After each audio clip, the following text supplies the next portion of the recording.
Japan दौऱ्यावरून परतल्यावर मंत्री उदय सामंत हे छत्रपती संभाजीनगरला गेले। पुरामुळे संभाजीनगरमध्ये औद्योगिक वसाहतीचं मोठं नुकसान झालंय।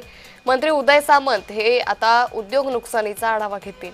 त्यामुळे उदय सामंत हे छत्रपती संभाजीनगरला गेले आणि त्या ठिकाणी त्यांनी हा सगळा आढावा घेतलेला आहे।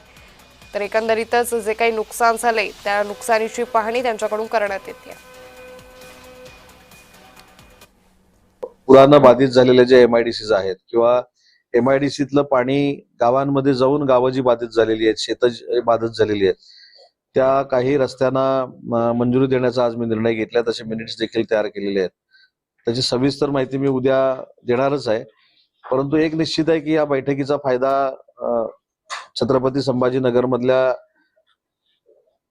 एमआयडीसीवर अवलंबून असलेल्या सगळ्या उद्योजकांना होईल। आमच्याकडनं एमआयडीसी कडनं पाणी जाऊन जी काही शेतं बाधित झालेली आहेत किंवा लोकांना त्रास झालेला आहे, गावांना त्रास दिलेला आहे, त्याचा देखील कायमस्वरूपी प्रतिबंध करण्याचा निर्णय आजच्या बैठकीमध्ये राज्याचा उद्योग मंत्री म्हणून मी घेतलेला आहे।